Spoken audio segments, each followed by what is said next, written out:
Y bueno, el tema de hoy es apelando al perdón, apelando al perdón.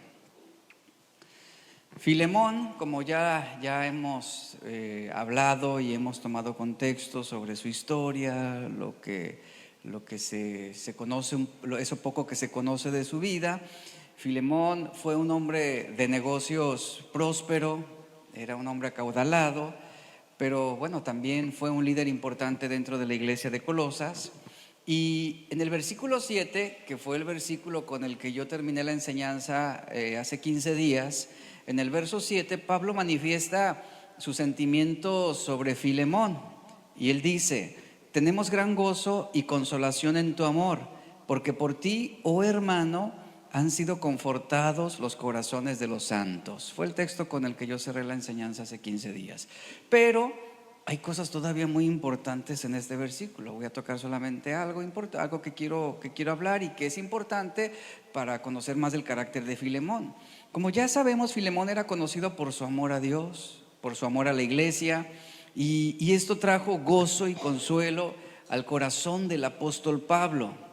La palabra aquí que leemos en este verso 7, han sido confortados los corazones de los santos a través de ti. Esta palabra corazones es la traducción de una palabra griega que es splashna, así se escribe, y el sentido o la traducción literal al castellano de esta palabra es intestinos, ese término corazones, intestinos. ¿A qué se refiere con ese término? Bueno, se refiere a la base donde residen los sentimientos humanos.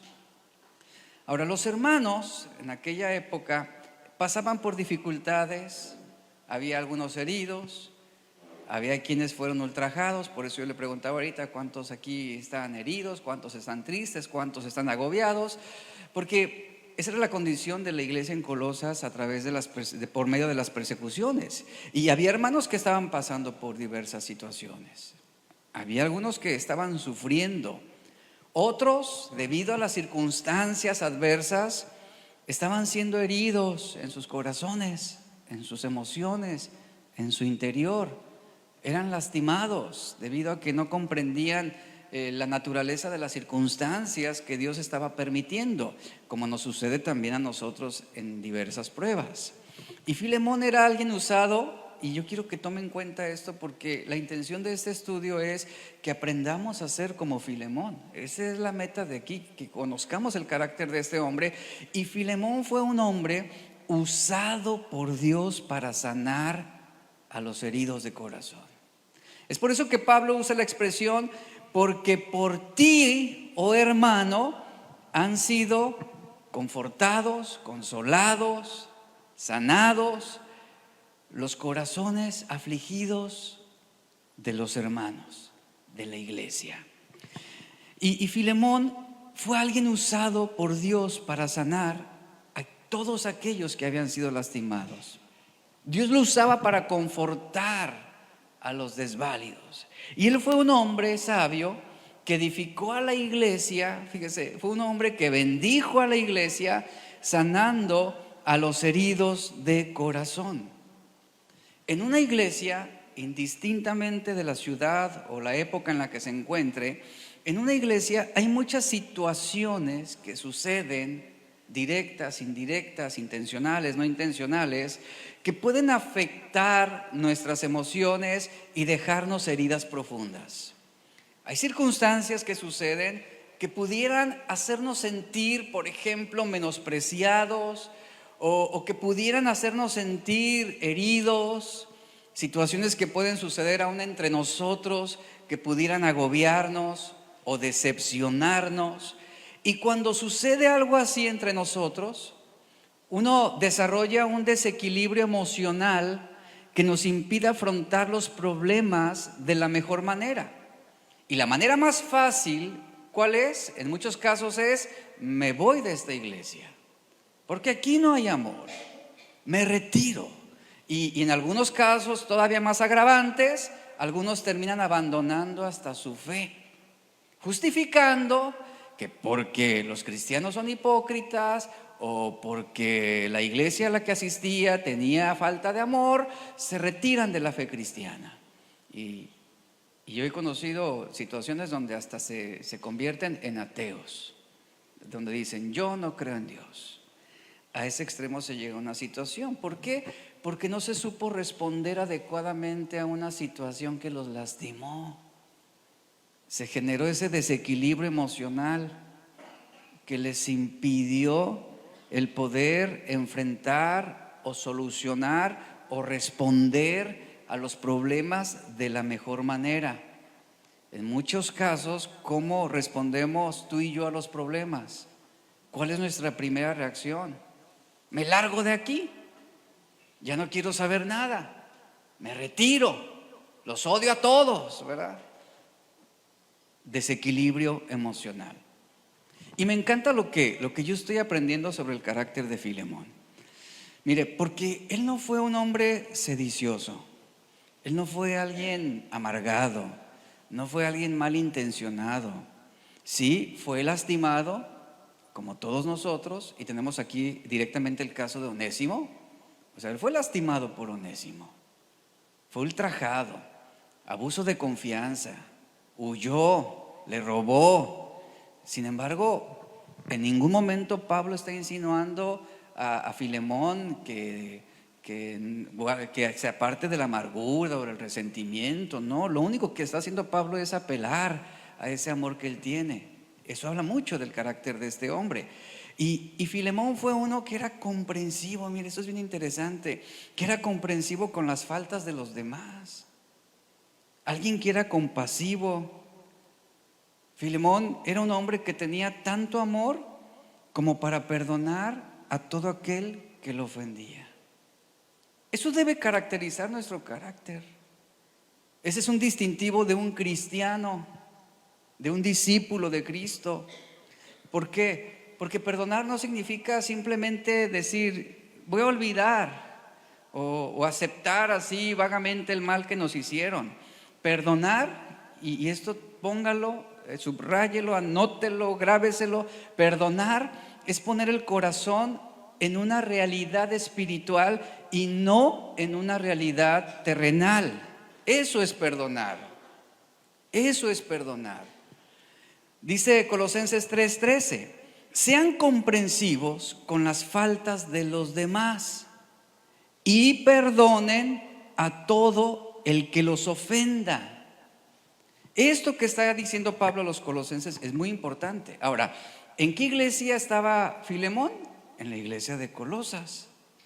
Y esas palabras que estamos leyendo aquí es precisamente dirigidas de Pablo a la iglesia donde estaba Filemón como líder. Y esto que señala Pablo en el verso 13 señala o caracteriza el carácter de Filemón. Filemón fue un hombre comprensivo con las faltas de los demás, un hombre que perdonaba a todo el que lo ofendía. Y eso es lo que debe caracterizarnos. Esto es el reflejo del carácter de Cristo. Esto es poner nuestro corazón en una realidad espiritual y no en una realidad terrenal. Porque cuando el corazón está puesto en una realidad terrenal, humana, ante las ofensas, ¿cómo vamos a reaccionar? Vamos a reaccionar desequilibradamente, nos vamos a sentir ofendidos, vamos a gritar, vamos a llorar, nos vamos a quejar, nos vamos a amargar. ¿Por qué? Porque estamos viendo nuestra conveniencia directa, estamos viendo la ofensa directa contra nosotros y no vemos más allá de lo que nos hicieron. Pero poner el corazón en la realidad espiritual es decir, yo perdono. ¿Por qué? Porque mi naturaleza espiritual me permite ver más allá de este sufrimiento temporal. Porque tengo puesta la mente, mi corazón en las cosas de arriba y no en las cosas de la tierra. Y ante una ofensa, ante una situación donde pudiéramos sentirnos agraviados, debemos poner nuestro corazón en esa realidad de arriba, en esa realidad celestial, esa realidad eterna y no en una realidad temporal, terrenal y humana. que es ahí donde penden nuestros fracasos más grandes. Y Pablo dice, recuerden, dice el verso 13, recuerden que el Señor los perdonó a ustedes, así que ustedes deben perdonar a otros. ¿Qué es lo que está haciendo Pablo en este versículo? Está escribiendo a los colosenses y está enseñándoles a poner su corazón en esa realidad espiritual, al decirles, recuerden la manera en cómo el Señor los ha perdonado. Y de esa misma manera ustedes deben perdonar a otros. Hay que ser como Filemón. Es lo que nos enseña esto. Sé como Filemón, quien fue usado para sanar a los heridos de corazón. Las personas heridas, siempre una persona herida o que se siente lastimada o menospreciada, siempre dará a conocer su dolor a otras personas. Siempre buscará con quién desahogarse o a quién comunicárselo. En cambio, las personas que sanan se comunican para restaurar al herido, no para envolverse en esa sedición, no para envolverse en ese dolor, sino para sanar, para restaurar. Las personas se comunican de diferentes formas, por lo que algunas veces es solamente cuestión de comprender o entender el patrón de comunicación del que nos está buscando, de esa persona que nos está buscando. Cuando alguien viene, te busca y te externa una situación en la que se sintió dolido o decepcionado o menospreciado, ¿cómo tú puedes sanar el corazón de esa persona? Y créeme que sanar el corazón de la persona no es decir, ¿a poco? Cuéntame más, quiero saber más, ¿verdad que sí? Exactamente era lo que pensaba. Él está mal. Eso no es sanar el corazón de las personas. Filemón no hacía esa clase de cosas. Él restauraba, él sanaba, él llamaba a un arrepentimiento a las personas, hacía un llamado al perdón. Y una de las razones por las que las relaciones personales pueden ser difíciles de trabajar es cuando las personas muestran resistencia a perdonar. Ahí tú no puedes hacer mucho. Tú no puedes hacer mucho. ¿Alguna vez tú has lidiado con una persona que se resiste a perdonar a su ofensor? O sea, por muchos consejos que tú le hayas dado, que le hayas externado, que lo hayas instruido, que le hayas mostrado un versículo tras otro, que hayas puesto el ejemplo de Jesús así frente a él, y te dice, no puedo perdonar y no quiero perdonar. ¿Sabes? No hay más que hacer ahí. No hay más que hacer ahí.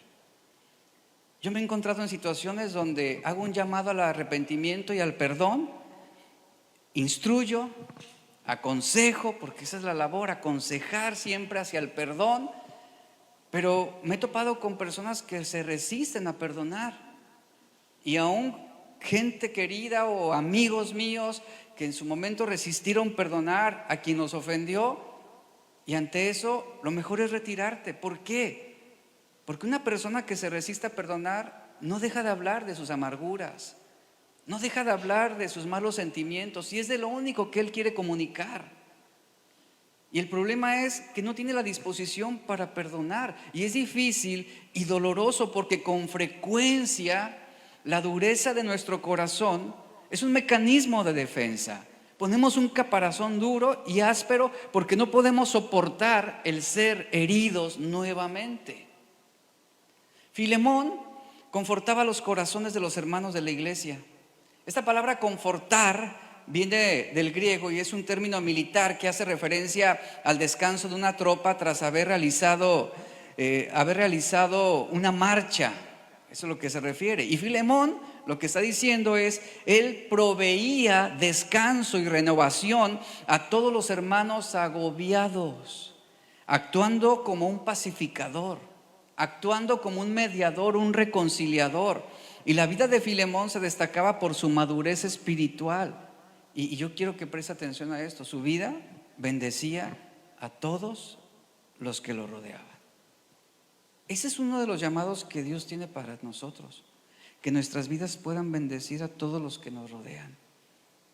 Que podamos ser usados por Dios para sanar. Y Pablo sabía que Filemón era el tipo de persona que sería pronto en perdonar para confortar el corazón de aquel afligido, de aquel que necesitaba su perdón. Y mi pregunta es, ¿tú eres un tipo de persona que serías pronta para perdonar y para confortar el corazón de tu enemigo? ¿Para confortar el corazón de aquel que te ha lastimado? Esto es una dimensión de amor que va más allá de nuestra capacidad humana, honestamente. Eso es algo que solamente el Señor puede hacer por nosotros. Pero cuando entendemos y ponemos nuestro corazón en esa realidad espiritual, es que recordamos lo que el Señor hizo por nosotros. Y es por eso que no te costará trabajo el tú perdonar a quien te ofendió. Eso es lo que nos está enseñando aquí. Y bueno, aunque el tema de la epístola que estamos viendo aquí, de esta epístola de Filemón, el tema principal es el perdón. Es muy interesante que la palabra perdón como tal no aparece en todo el libro. Tampoco Pablo desarrolla un tratado teológico acerca del perdón en estos 25 versículos. Pablo no está apelando a la ley ni a los principios de la ley, sino él está apelando a una sola cosa, al amor. Es a lo único que él apela aquí. Y como cristianos, uno debe conocer los principios bíblicos acerca del perdón. Ahora quiero que reflexione esta pregunta: ¿cuántos principios bíblicos conocemos que nos enseñen cuándo es permitido, escuche, cuándo es permitido no perdonar? ¿Cuántos principios tú conoces? ¿Cuándo es permitido no perdonar, que diga la Biblia? ¿Hay alguna cláusula? Pregunto, ¿cuándo es permitido no perdonar? Nunca. Y nunca vas a encontrar un texto que te condicione y te diga, bueno, perdona y ama a tu enemigo, pero si tu enemigo te la vuelve a hacer, entonces ya no lo perdones. Jamás dice eso, jamás.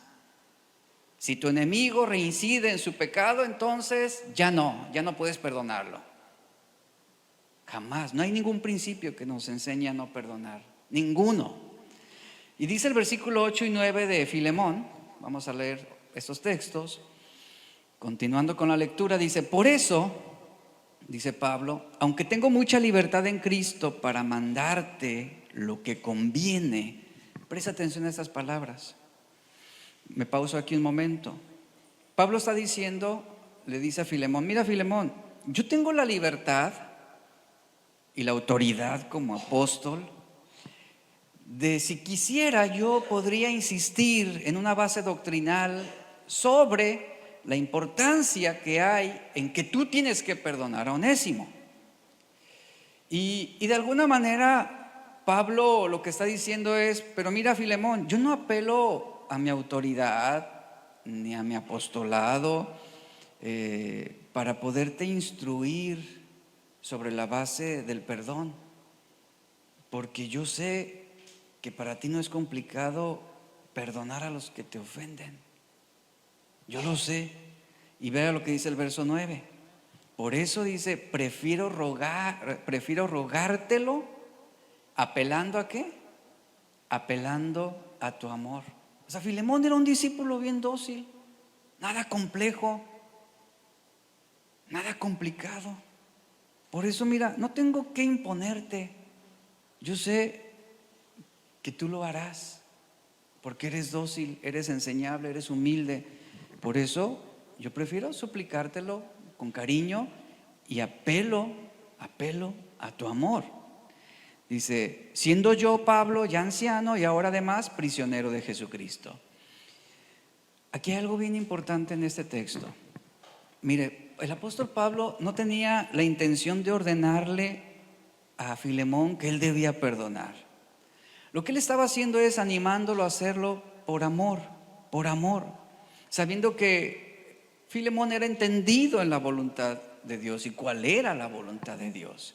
Pablo no tenía la necesidad de darle órdenes a Filemón, porque él sabía que él va a responder y sería movido por amor. Y es el amor, iglesia, es el amor lo que impulsa al cristiano a hacer lo que conviene. Es el amor. Mire, un pastor, hablando sobre el ministerio pastoral y el liderazgo en una iglesia, un pastor no está para imponerle órdenes a la iglesia. Un pastor no está para obligar a la iglesia a que se congreguen. ¿A qué apela un pastor? Un pastor apela al amor que tiene la iglesia por Cristo. Sobre eso apela. ¿Y quiénes van a responder a ser fieles en congregarse? Los que aman a Cristo. Digo, así de simple es. Y Pablo no estaba queriendo imponerle a Filemón lo que él quería que hiciera. Y ponga atención a esto, como pastor, no es mi trabajo, y esto les va a enseñar a ustedes, no es mi trabajo obligarlos a obedecer a Dios. Yo enseño, yo instruyo, yo trazo la palabra, usted decide obedecer o no obedecer. Pero si usted quiere ser bendecido, obedezca. Si usted quiere ser maldecido, pues desobedezca y siga como anda. O sea, no es mi trabajo obligarlos a que ustedes obedezcan a Dios. Yo no puedo andar detrás de ustedes y persiguiéndolos ahí en sus casas para ver si realmente están consagrados y santificados. Yo no me voy a meter a la sala de su casa para ver qué series están viendo o qué programas ven. Y tampoco les voy a pedir la clave de su celular para ver sus redes sociales, qué es lo que están procurando, con quién se están comunicando. No lo haré, no es mi trabajo hacer eso. Entonces, no, el pastor, ¿qué hace? La labor del pastor es instruir. Esa es la labor del pastor, aconsejar. Tampoco el pastor es niñero, porque algunos es lo que quisieran. Tampoco el pastor es un oráculo que sabe el futuro y, oiga pastor, dígame qué hacer, dígame, ¿qué hago? ¿Qué hago? Bueno, la palabra te instruye sobre esto. Tú tomas la decisión en base a lo que la Biblia dice. No somos oráculos que conocemos el futuro y que les vamos a facilitar las decisiones en base a lo que nosotros pensamos, sino vamos a comunicar la palabra de Dios, vamos a aconsejar y animar con la enseñanza bíblica.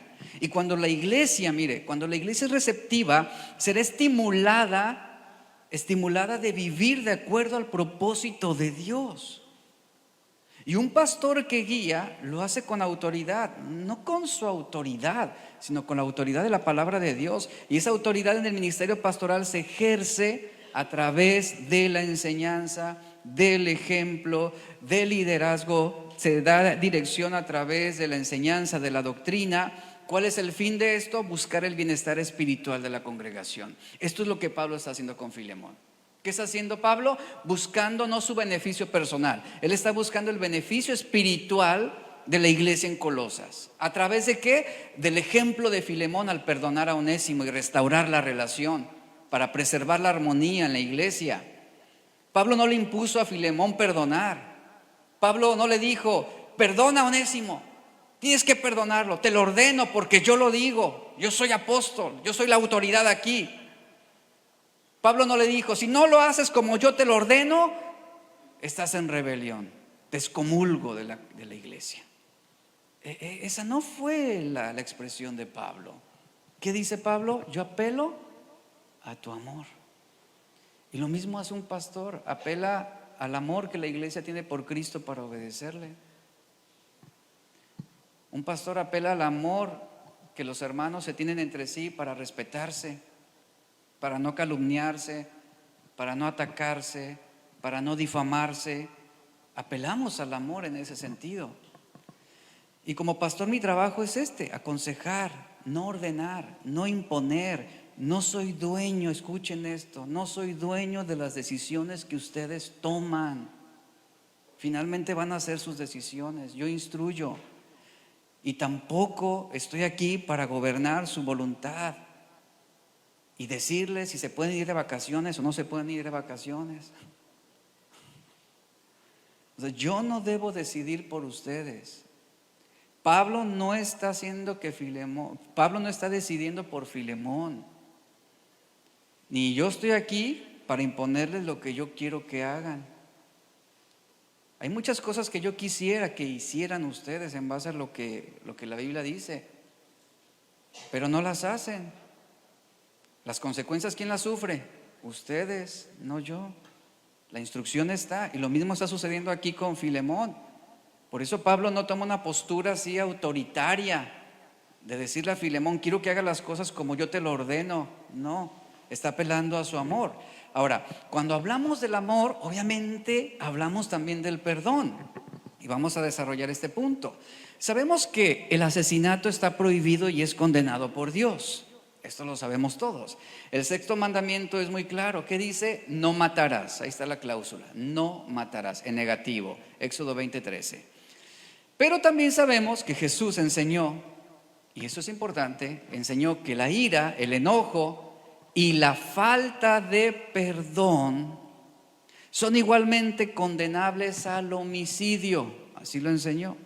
Y Jesús le dio un sentido más amplio al mandamiento del no matarás en Mateo 5:21 al 22, que dice: han oído que a nuestros antepasados se les dijo: no asesines. Es la traducción viviente. No asesines. Si cometes asesinato, quedarás sujeto a juicio. Pero yo digo, aun si te enojas con alguien, aquí habla de un patrón, escuche, aquí habla de un patrón de conducta, no habla de un enojo espontáneo, habla de un patrón de conducta. Si te enojas con alguien, y la implicación ¿cuál es? Es porque no lo has perdonado. O sea, si tú te mantienes enojado contra alguien, es porque no has perdonado. Dice, y aun si te enojas con alguien, quedarás sujeto a juicio. Ahí está la condena. ¿Por qué a juicio? Porque es alguien no perdonador. Es alguien que no extendió misericordia sobre su ofensor o sobre quien le lastimó. Y luego vea lo que dice: si llamas a alguien idiota, es la expresión así de esta versión, o fatuo, ¿qué está reflejando aquí? De la abundancia del corazón habla la boca. O sea, si yo le digo a mi hermano: eres un tonto y eres un idiota, como dice esta versión, yo estoy ofendiendo. ¿Por qué lo estoy ofendiendo? ¿Por qué lo estoy atacando con mis palabras? Precisamente por el enojo o el odio o el resentimiento que yo tengo contra él. Y eso también denota una falta de perdón, cuando yo ofendo a alguien de palabra. Dice, si llamas a alguien idiota, corres peligro de que te lleven ante el tribunal. ¿Por qué tan severa es esta condena? Porque estamos hablando de un patrón de conducta. Hablamos de un patrón de conducta pecaminoso donde no ha habido perdón. Y luego dice, y si maldices a alguien, otro patrón de conducta, dice, corres peligro de caer en los fuegos del infierno. Cuando Dios estableció este mandamiento de no matar, también estaba condenando el odio, estaba condenando el enojo, estaba condenando la malicia, la ira, la venganza, y estaba condenando la falta de perdón hacia cualquier persona. ¿Cómo podemos evitar caer en estos malos sentimientos? Bueno, ¿cómo podemos evitar caer en estos malos sentimientos? Debemos recordar que quienes nos ofenden deben ser perdonados. Ponga atención a esto. Debemos recuerda que quien te ofendió, quien te lastimó, necesita ser alguien perdonado y restaurado. Eso es tener el corazón en una realidad espiritual. Pero si tú tienes tu corazón en una realidad terrenal, ¿qué harás ante tu ofensor? ¿Qué harás ante esa persona que te lastimó? Tú vas a decir, es que no merece mi perdón, no merece ser restaurado, no merece otra oportunidad. Eso es poner nuestro corazón en esa realidad terrenal, humana, temporal. Dice, quien te ofende, y ten esta perspectiva, es alguien miserable que necesita misericordia. Es por eso que con esa facilidad Jesús dice, oren por sus enemigos, bendigan a los que les hacen el mal. Si tu enemigo tiene hambre, extiéndele un taco para comer. Si tu enemigo tiene sed, dale un vaso para que le sea quitada esa sed. Nota que el texto uno lo lee y lo lee con mucha facilidad, pero es difícil la aplicación. ¿Por qué es difícil la aplicación? Porque precisamente nuestro corazón no está puesto en esa realidad eterna, en esa realidad espiritual. Entonces, porque no entendemos que cuando nuestro corazón se encuentra en esa realidad eterna, podemos asimilar, digerir que quien nos ofende es alguien miserable que necesita misericordia. Cuando entendemos lo mucho que Dios nos amó y lo mucho que Él nos perdonó, nos hará ver la necesidad de quienes actúan con malicia contra nosotros. Es ahí cuando somos movidos a la compasión. Jesús, ante las ofensas, ante el rechazo, ante el repudio de los hombres, Él no reaccionó ni con enojo, ni con ira, ni con malicia, ni con falta de perdón. ¿Por qué? Porque su corazón tenía una perspectiva eterna, aún en las ofensas y en el rechazo. ¿Cómo respondió Jesús ante la malicia de los hombres? De manera compasiva. ¿Es difícil? Esto es difícil y esto es imposible cuando vives en una realidad terrenal. La obra de Cristo en nosotros nos hace abandonar ese rencor, nos hace abandonar ese odio, ese enojo, esa ira, esa falta de perdón. Cuando entendemos esa obra que Cristo está haciendo en nosotros. Jesús dijo en Mateo 22:39, amarás a tu prójimo como a ti mismo. Es un texto que todos sabemos. Y lo cierto es que normalmente nosotros sentimos, fíjese, que todo el mundo debe pedirnos perdón. Todos deben disculparse por nosotros. Todos deben acercarse con nosotros y pedirnos que los perdonemos. ¿Por qué motivo? Porque nos cuesta trabajo perdonar a quienes nos ofenden y nos ponemos en un papel de víctimas. Y es fácil perdonarnos y disculparnos a nosotros mismos cuando cometemos errores. Y es fácil extender el perdón y la misericordia y la compasión a nosotros mismos cuando nos equivocamos. Decimos, ¿quién es perfecto? Nadie es perfecto. Todos merecemos una segunda oportunidad, así nos justificamos. Pero qué difícil es extender ese mismo perdón y esa misma compasión y esa misma misericordia a los que nos ofenden. Qué difícil. Nota ahí cómo el corazón está puesto en una perspectiva terrenal, en una realidad terrenal, una realidad humana, carnal y no espiritual. El egoísmo, por ejemplo, también nos lleva a exagerar las faltas de los demás. Cuando hay humildad en el corazón, será fácil desprendernos del egoísmo. Será fácil desprendernos del egoísmo. Y no vamos a ver las ofensas cometidas contra nosotros mismos como algo muy significativo, sino vamos a observar y a juzgar con compasión y misericordia. Que esa es la meta a la que todos debemos llegar. Ahora, ¿qué sucede? Mire, ¿qué sucede cuando alguien nos ofende? Vamos a ver este punto. ¿Cómo debemos responder cuando alguien nos ofende? Hay algo para poder entender la manera adecuada de responder esto. Debemos entender una realidad importante. Esa realidad es que quien nos ofende en gran medida también ha ofendido a Dios. Tenga presente esto. Cuando un hermano peca contra ti, reflexione esto que le voy a decir. Cuando un hermano peca contra ti, ¿te indignas por la ofensa que cometió contra ti o contra Dios? Reflexiónelo. Vuelvo a repetir. Cuando un hermano peca contra ti, ¿te indignas por la ofensa cometida contra ti o contra Dios? Mire, el amor a ti mismo te hace ofenderte con facilidad e indignarte. ¿Por qué? Porque la ofensa fue cometida contra ti. Pero mira, cuando tú tienes amor a Dios y comprendes la dimensión de lo que el Señor hizo por ti al perdonar de todos tus pecados, el amor a Dios te hace sentir compasión por tu ofensor. El amor a ti mismo te hace indignarte y escandalizar la ofensa que cometieron contra ti.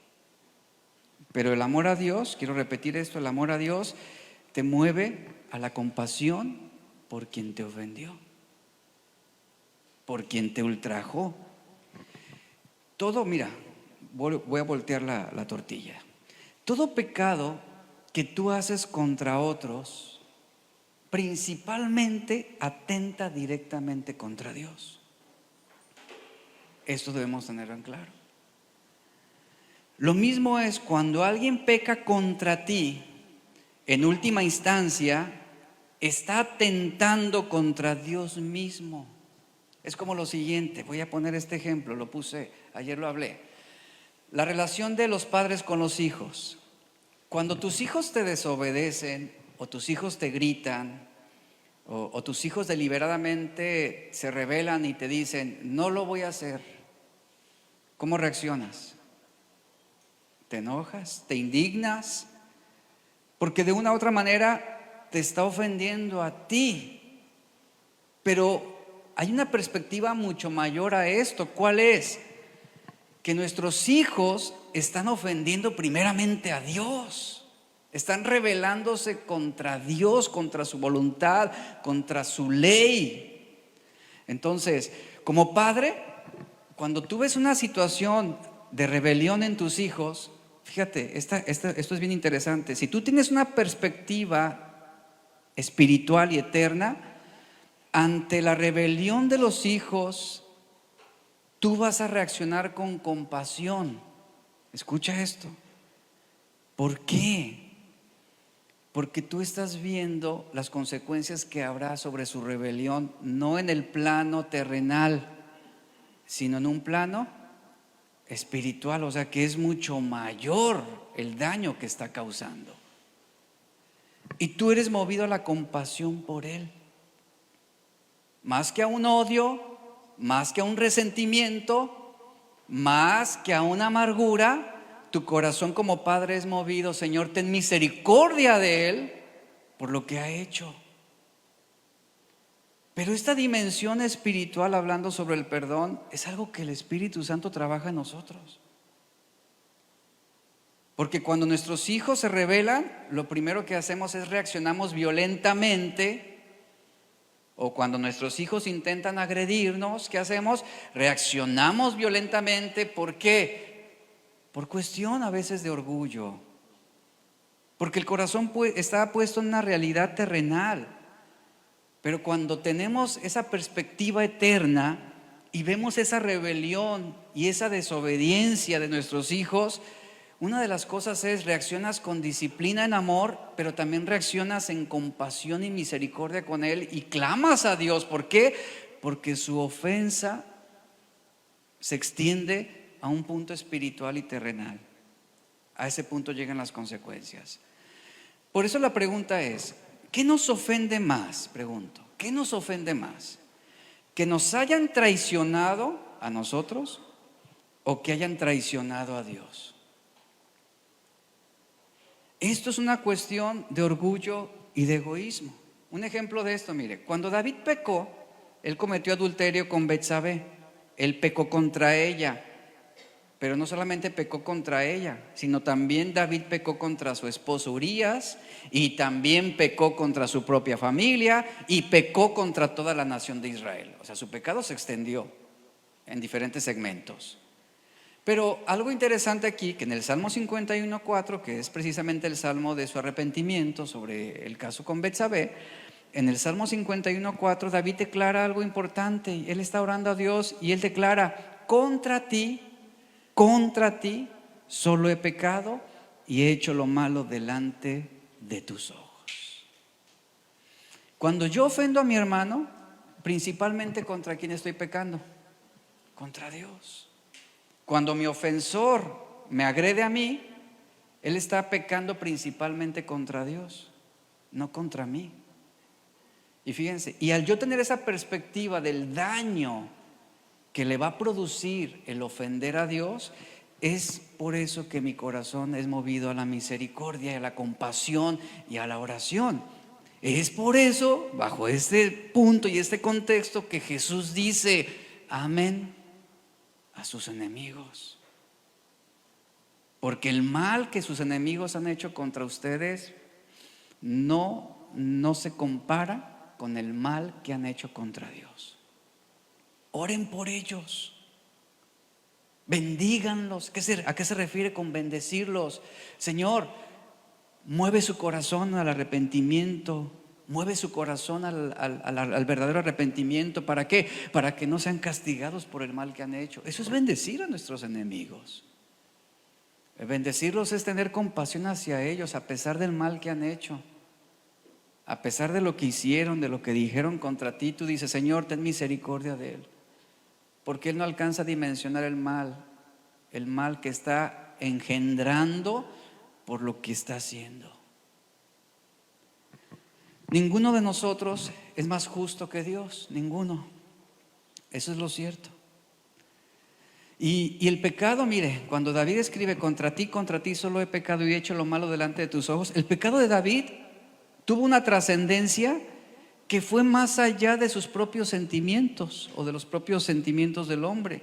Su pecado estaba por encima de las ofensas cometidas contra los hombres. Y la mayor ofensa causada por el pecado o por su pecado fue contra Dios. Es lo que está declarando David: fue contra Dios.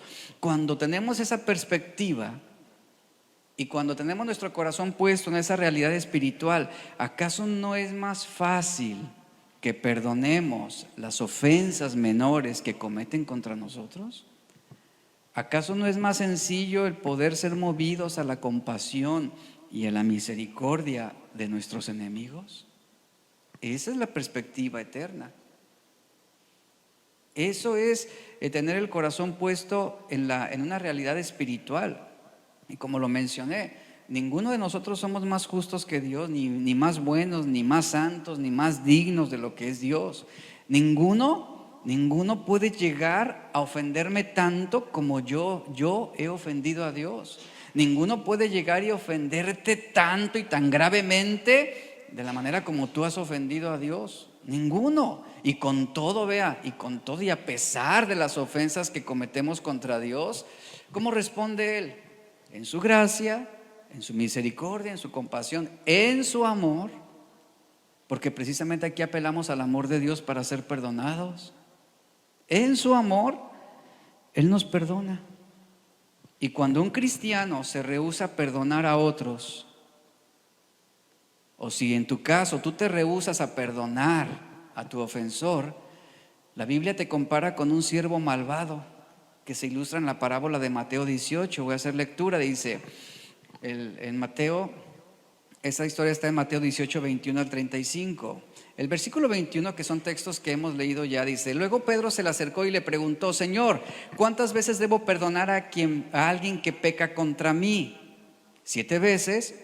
No 7 veces, respondió Jesús, sino 70 veces 7. Esos textos ya los hemos leído. Pero precisamente lo que viene a continuación es la parte que yo había reservado para esta enseñanza. Por lo tanto, dice, y vea lo que Jesús dice, respondiendo a la pregunta de Pedro: por lo tanto, el reino de los cielos se puede comparar a un rey que decidió poner al día las cuentas con los siervos que le habían pedido prestado dinero.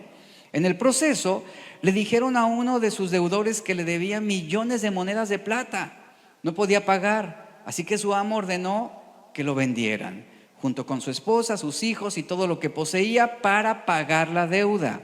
El hombre cayó de rodillas ante su amo y le suplicó: por favor, tenme paciencia y te lo pagaré todo. Entonces el amo sintió mucha lástima por él y lo liberó y le perdonó la deuda.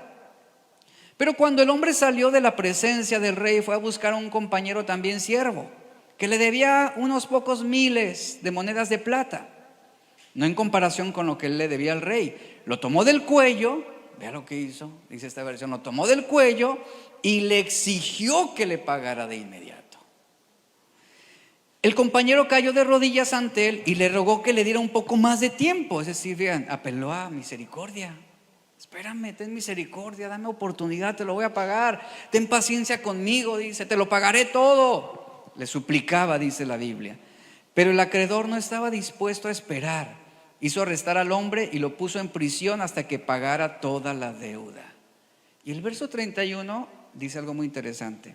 Cuando algunos de los otros siervos del rey, siervos leales, vieron eso, se disgustaron mucho, fueron ante el rey y le contaron todo lo que había sucedido. Entonces el rey llamó al hombre al que había perdonado y le dijo: siervo malvado, te perdoné esa tremenda deuda porque me lo rogaste. ¿No deberías haber tenido compasión de tu compañero así como yo tuve compasión de ti? Ahí está Dios hablándonos. Entonces el rey, enojado, envió al hombre a la prisión para que lo torturaran hasta que pagara la deuda. Eso es lo que les hará mi Padre Celestial a ustedes, dice, que se niegan a perdonar de corazón a sus hermanos. Aunque el rey le perdonó una gran deuda, fíjense, una deuda que era incapaz de pagar, este hombre malvado se negó a perdonar a otro siervo una deuda insignificante, una deuda en la que no había punto de comparación entre las ofensas que otros han cometido contra nosotros y la que nosotros hemos cometido contra Dios. No hay punto de comparación entre lo que Dios nos ha perdonado a nosotros y lo que nosotros podemos perdonar a los demás. No hay punto de comparación. Entonces, ¿qué sucede aquí? Que muchas veces nos rehusamos a perdonar. Nos rehusamos a perdonar justificando que no es justo, creyendo que el rehusar o el negarnos a perdonar es una manera en cómo nosotros estamos apelando a la justicia divina. Presta atención a lo siguiente. Si tú te rehusas a perdonar a otros, como dice la Biblia, tampoco tú podrás ser perdonado por Dios. Esto es fuerte. ¿Por qué? ¿Por qué dice esto la Biblia? Porque ¿cómo puede ser perdonado uno que deliberadamente ha decidido seguir odiando? ¿Cómo puede Dios perdonar a uno que ha decidido voluntariamente perseverar en sentimientos de amargura y de venganza? Esto va contra la naturaleza de Dios. Es por eso que el texto lo dice así. Es por eso que es muy claro. Y Jesús dijo en Mateo 6, 14 al 15: si perdonas a los que pecan contra ti, ¿quién es uno que perdona a los que pecan contra él? Aquellos que no tienen amargura, que no tienen odio en su corazón, aquellos que no tienen malos sentimientos, que no tienen deseos de venganza, aquellos que no desean el mal a su prójimo. Esos son los que perdonan a los que pecan contra él, contra ellos. Esos son. Si perdonas a los que pecan contra ti, esto habla ya de un corazón limpio, un corazón perdonador. Esto habla de alguien a quien se está apelando en el amor. Dice: tu Padre Celestial, ¿qué hará? Te perdonará a ti. Pero si te niegas a perdonar a los demás, ¿por qué nos negaríamos a perdonar a los demás? ¿Por qué? Porque lo odiamos, porque lo queremos ver arruinado, porque queremos que nuestros sentimientos de orgullo y nuestros sentimientos lastimados sean satisfechos. Eso es un tipo de masoquismo. Eso es lo que queremos. Por eso alguien se niega a perdonar a los demás. Ese es el motivo, ese es el fin. No es porque no pueda, sino porque está buscando el momento en complacerse en ver la desgracia de quien le hizo un daño. Si te niegas a perdonar a los demás, dice, tu Padre no perdonará tus pecados.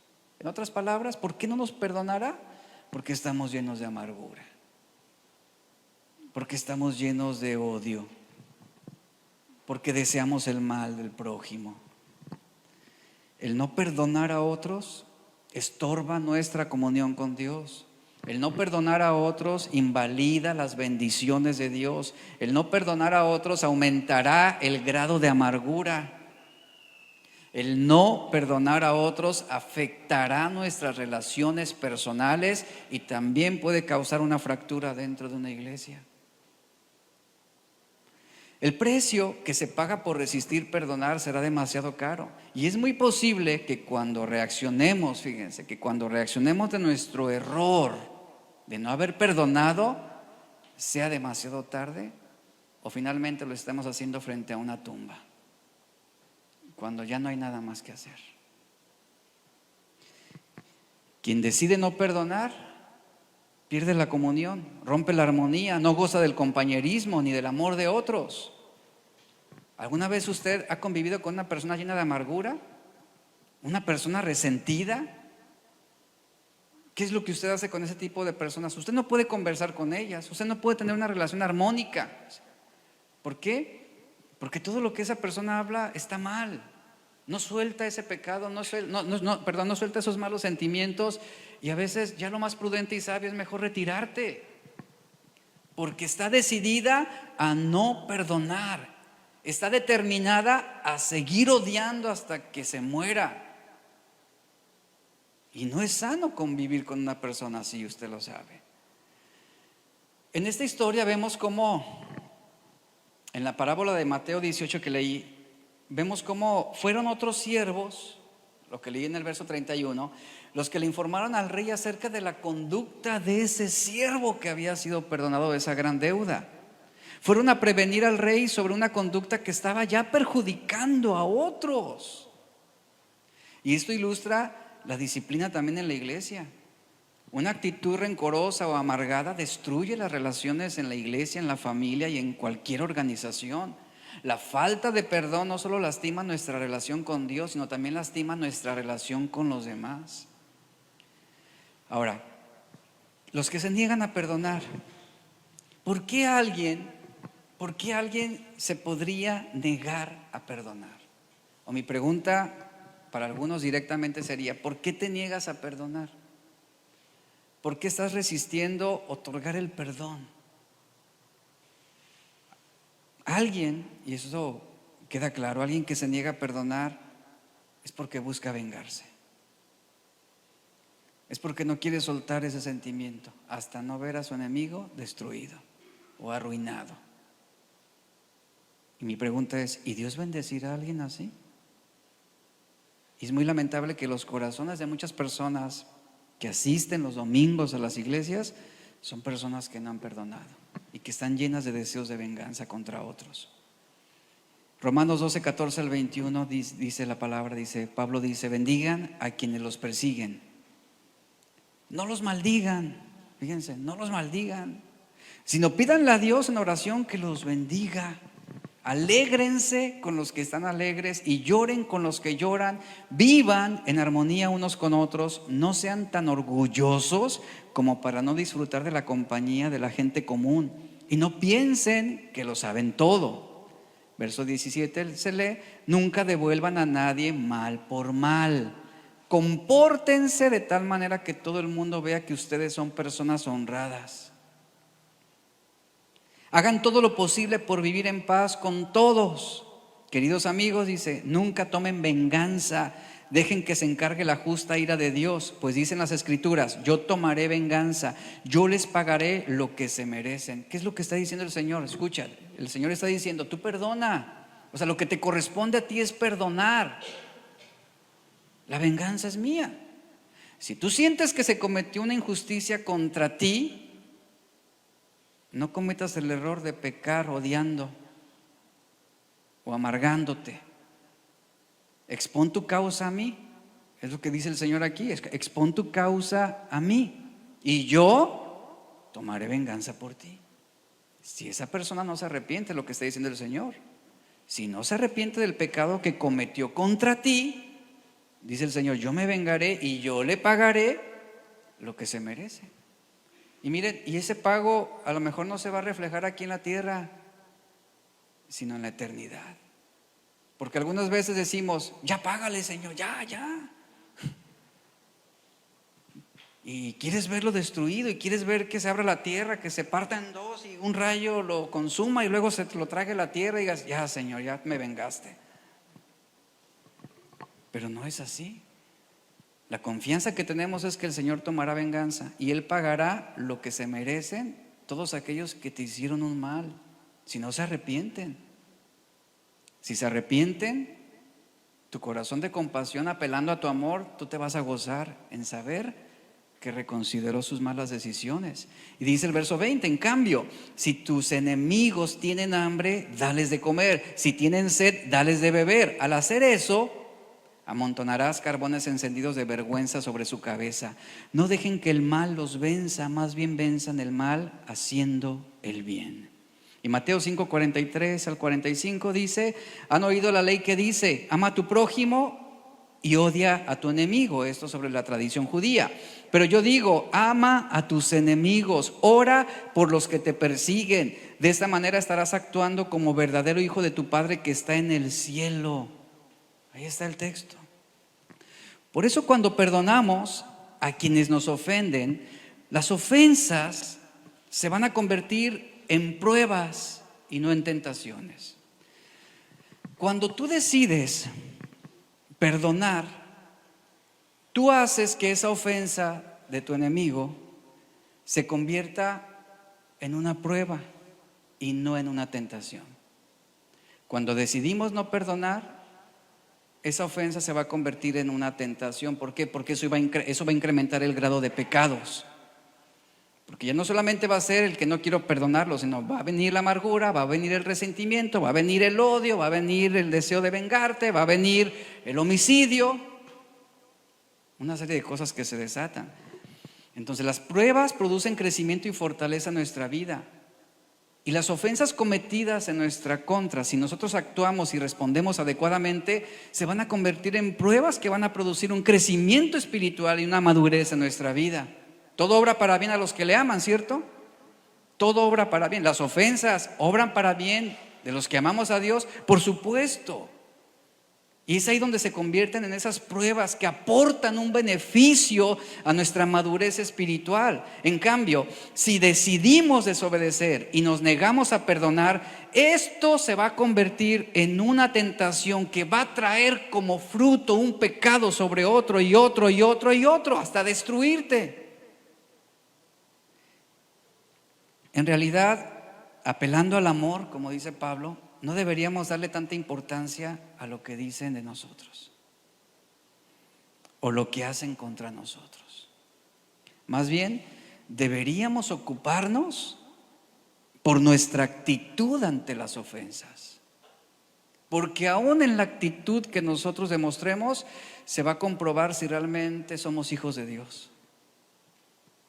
Eso es en lo que debemos preocuparnos, porque nuestra actitud ante las ofensas las convertirán en una prueba o en una tentación. Mi pregunta es, ¿en qué se están convirtiendo las ofensas contra ti? ¿En pruebas o en tentaciones? Y esto depende de tu actitud.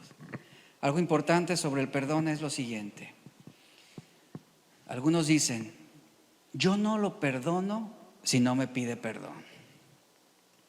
¿Es bíblico? Mi pregunta es, ¿será bíblico esto? No voy a perdonar si no viene a pedirme perdón. ¿Será bíblico? ¿Sabes quién está hablando? El orgullo. Miren, ¿podemos perdonar aun cuando no nos hayan pedido perdón? Pregunto. Sí. Es más, en algunos casos, ¿necesitan venirme a pedir perdón? O sea, ¿yo tengo que esperar a que vengan para yo liberarme de la amargura o del resentimiento? O sea, ¿yo tengo que esperar a que mi ofensor después de 40 años venga a pedirme perdón para decir ya soy libre de este mal sentimiento que almacené y guardé contra ti? No. Es más, a veces es más nuestra búsqueda de satisfacer nuestro orgullo al tener a la persona que nos ofendió humillada ante nosotros. Más bien eso es lo que queremos ver. Que esa persona se humille, que llore ahí, que nos bese la mano y los pies y te perdono. Eso es lo que queremos ver. Ese es el cuadro que imaginamos para otorgar nuestro perdón, que se lo merezca. Pero ¿es bíblico? Jesús dijo, Padre, perdónalos porque no saben lo que hacen. Y ante este cuadro en la cruz del Calvario, donde Jesús eleva esta oración, mi pregunta es, ¿y cuántos le estaban pidiendo perdón a Jesús en ese momento? ¿Qué estaban haciendo contra él? Ellos estaban perseverando en su mal, en su pecado, en su burla, en su menosprecio. Y aún así Jesús eleva la oración: Padre, perdónalos porque no saben lo que hacen. Él pidió que fueran perdonados sus ofensores. Aquellos, fíjense, aquellos que ni siquiera estaban buscando o necesitando ser perdonados. O sea, a veces esperamos que nuestros enemigos o nuestro ofensor tenga la necesidad de ser perdonado para nosotros liberarnos de ese sentimiento contra él. Esteban, otro ejemplo, le pidió al Señor, oró al Señor que perdonara a quienes lo estaban martirizando. Y mi pregunta es: ¿y esos hombres estaban pidiéndole perdón a Esteban? ¿Qué estaban haciendo? Apedreándolo. Y mientras Esteban recibía una piedra sobre otra, él estaba orando: perdónalos, perdónalos, porque no saben lo que hacen. Esa fue la oración de Esteban. Imagínense a Jesús o a Esteban: no, hasta que no vengan y me pidan perdón, yo los voy a perdonar, o yo voy a orar por ellos. No, eso no es lo que la Biblia enseña. Mire, hablando sobre esto del perdón, hay relaciones que nunca podrán ser lo que fueron. Sí, queda un pasado, quedan cicatrices. Hay relaciones que nunca podrán ser restauradas por diversos motivos, pero es nuestra responsabilidad abstenernos de guardar rencor y amargura. Debemos perdonar de corazón para ser libres de toda amargura. Porque la amargura es ese sentimiento duradero de frustración, de tristeza, resentimiento, especialmente por haber sufrido una desilusión, una injusticia. Es una aflicción o un disgusto que involucra falta de perdón, involucra tormento, falta de sosiego, paz en el corazón. No la hay. La palabra amargura implica un dolor punzante. Habla sobre el efecto de un veneno, de perforar con una espada. Habla de algo amargo. Una persona con amargura en su corazón es una persona envenenada, que también envenena con sus palabras. Tenemos, ¿y qué nos enseña aquí esta epístola? Sobre la importancia de apelar al amor para nosotros perdonar. El versículo 10, 11 y 12 de Filemón, 8 al 12 dice: te ruego por mi hijo Onésimo. Vea lo que Pablo está diciendo ahora. Te ruego por mi hijo Onésimo, a quien engendré en mis prisiones, el cual en otro tiempo te fue inútil, dice Pablo, pero ahora a ti y a mí nos es útil. ¿Por qué? Porque Onésimo ya era un creyente. Dice Pablo: te lo envío de nuevo, tú pues recíbelo como a mí mismo. Este texto está hablando sobre el recibimiento de este hombre para ser restaurado. Y mire, el recibimiento es el primer paso en el proceso de perdonar. Eso significa abrirle de nuevo la puerta de la confianza. Aquí Pablo estaba ya preparando el escenario para que Filemón pudiera recibir a su ofensor y de esta manera perdonarlo y restaurarlo. Eso es lo que la Biblia claramente nos habla. Para ilustrarlo, se lo voy a dejar ya para terminar. Se lo voy a ilustrar de esta manera. Pensemos en una mujer cuyo esposo la ha abandonado por otra mujer. Es comprensible que la esposa abandonada caiga en malos sentimientos como decepción, como ira, como celos o amargura, pero no sucumbe, y por la gracia de Dios ella se abre camino a través de ese resentimiento, absorbe el costo de ser ofendida por su esposo y ser abandonada, y de una u otra manera Dios hace la obra en su corazón hasta finalmente ella ser restaurada y quedar libre. Ya es una mujer que, a pesar de la traición, no guarda rencor por la ofensa de su esposo.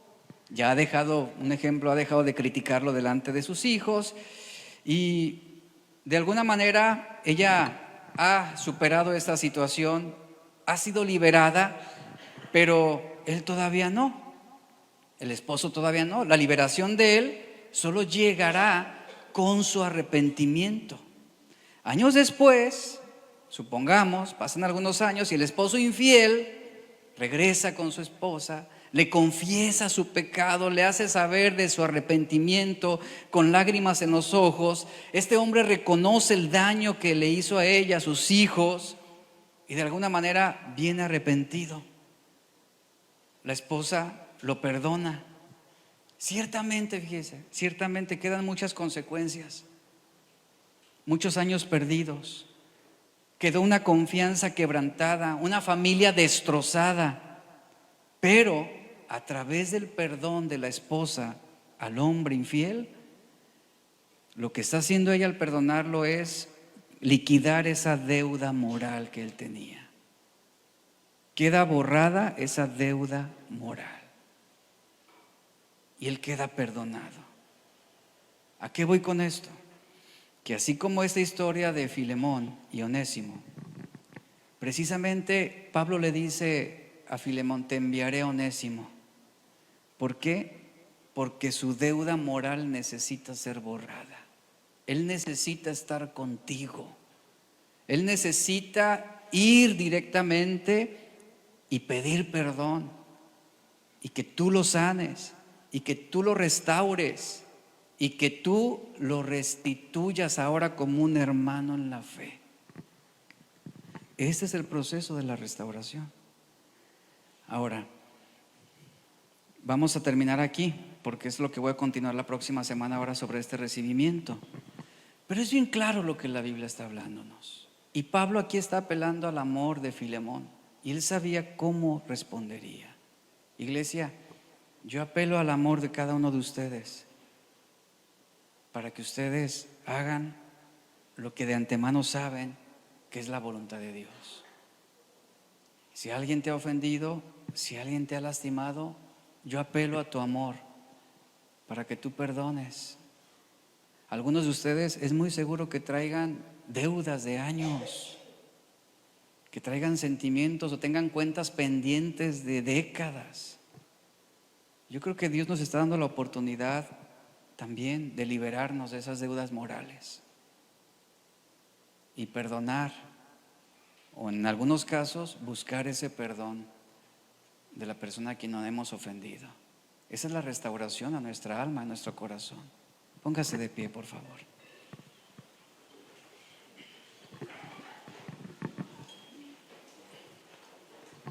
Señor, te damos gracias. Gracias por lo que tú hablas a nuestras vidas hoy. Gracias por lo que tú nos hablas, por lo que tú ministras a nuestros corazones. Una canción. Levanta tus manos, iglesia. Levanta tus manos y abre tu corazón un momento delante de Dios. Y si alguien te ha ofendido, si tú estás cargando con esos sentimientos de amargura en el pasado, o si te has sentido lastimado y has llevado esa herida por algún tiempo, tú no necesitas que esa persona venga ante ti a pedirte perdón. Ya lo hemos visto, no te niegues a perdonarlo. Libérate. Dios quiere sanar tu alma, Dios quiere restaurar tu corazón. Y considero que es el momento para que tú le digas al Señor: hoy yo perdono. Yo perdono. Porque nada se compara lo que han hecho conmigo que lo que yo he hecho contra ti, Señor. Y tú me has perdonado todo. Me has perdonado de una manera que nunca podré pagarte. Y es tu amor el que me capacita también para yo perdonar a quienes me han ofendido, a quienes me lastimaron, o aún a quienes me decepcionaron. Iglesia, ora delante de Dios ahí en tu lugar. Abre tu corazón ante Él. Él sabe lo que está pasando en ti. No endurezcas tu corazón ante lo que Dios te está trabajando en este momento, ante lo que el Espíritu Santo está redarguyendo en ti. Abre tu corazón ante Dios y di: Señor, yo perdono. Yo perdono. Recuerda que perdonar es poner nuestro corazón en esa realidad espiritual y eterna.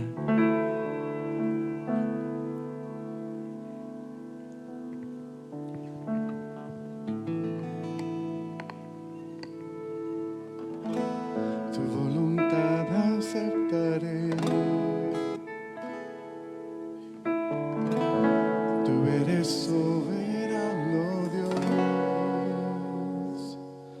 Tú sabes lo que me hace falta, sabes lo que necesito. Solo de ti quiero aprender. Enséñame a caminar. Quiero confiar en ti, Señor. Mi vida quiero que gobiernes. No tengo más que ofrecerte. Acepta hoy todo mi ser. En tus manos, Señor, tómame. Como barro moldea mi ser. Todo lo que sobre de mi vida quitaré. Haz de mí lo que quieras, Señor. En tus manos, Señor, tómame. Como barro moldea mi ser. Todo lo que sobre de mi vida quitaré. Haz de mí lo que quieras, Señor. Tu voluntad aceptaré. Tú eres soberano Dios. Tú sabes lo que me hace falta, sabes lo que necesito. Solo de ti quiero aprender. Enséñame a caminar. Quiero confiar en ti, Señor. Vamos, dile. Mi vida quiero que gobiernes. No tengo más que ofrecerte. Acepta hoy todo mi ser. En tus manos, Señor, tómame. Como barro moldea mi ser. Todo lo que estorbe de mi vida quitaré. Haz de mí lo que quieras, Señor. Vamos a ir en tus manos, Señor, tómame. Como barro moldea mi ser. Todo lo que estorbe de mi vida quitaré. Haz de mí lo que quieras, Señor.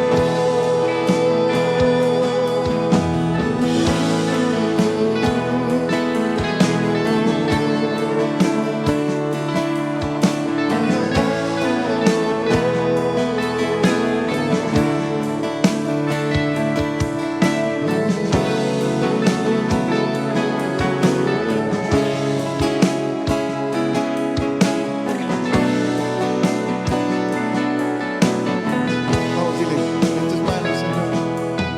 en tus manos, Señor, tómame. Como barro moldea mi ser. Todo lo que estorbe de mi vida quitaré. Haz de mí lo que quieras. La última vez. En tus manos, Señor, tómame. Como barro moldea mi ser.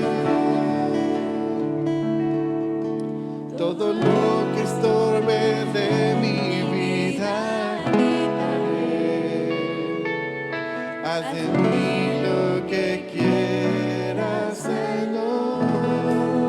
Haz de mí lo que quieras. Haz de mí lo que quieras, Señor. La última vez. Haz de mí lo que quieras, Señor.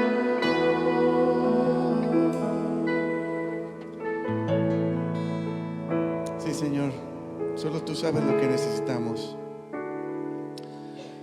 A veces ni siquiera nosotros nos damos cuenta, pero tú, Señor, en tu misericordia nos haces entender, Señor, que para poder avanzar, para conocerte, para servirte mejor, tú sabes lo que necesitamos y nos lo dices, Señor. Y si el día de hoy necesitamos perdonar, Señor, así queremos hacerlo. Cada quien tómese su tiempo con el Señor y dígale al Señor lo que tiene que decirle. Y también, si usted tiene que decirlo y lo necesita así, de una forma audible, puede decirlo: yo perdono en tu nombre, Señor. Así como tú me perdonas, yo perdono, Señor. Tú sabes lo que me hace falta.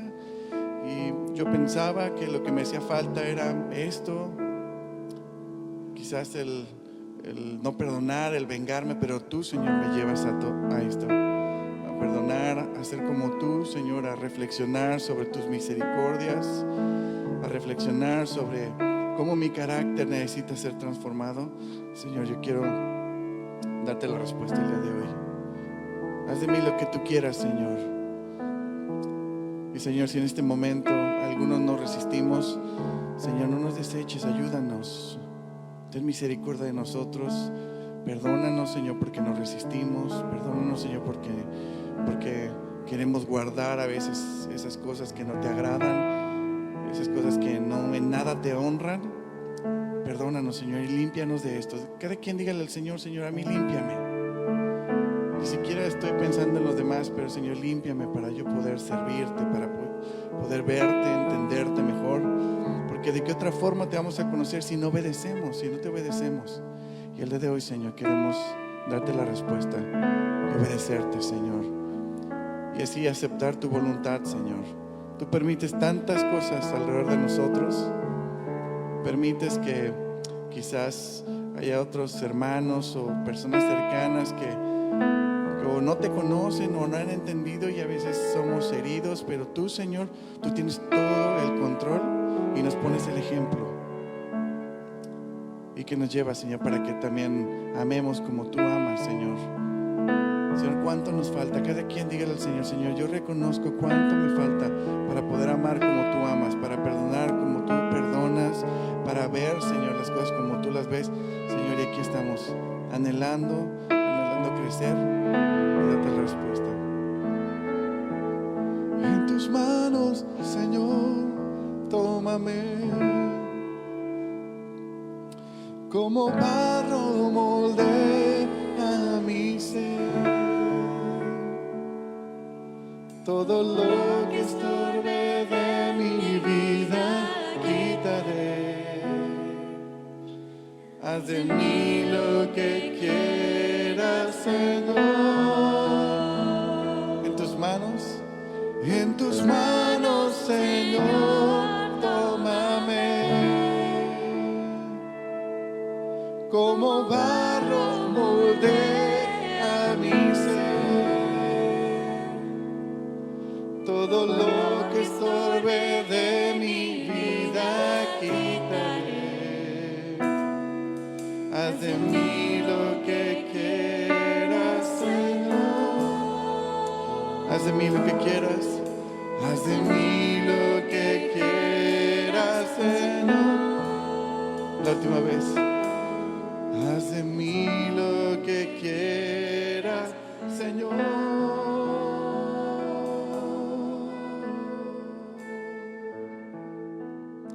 Amén. Gracias, Señor. Haz con nosotros lo que tú quieras y háblanos más. Háblanos más a nuestro corazón. Estamos dispuestos. Que la gloria sea para ti.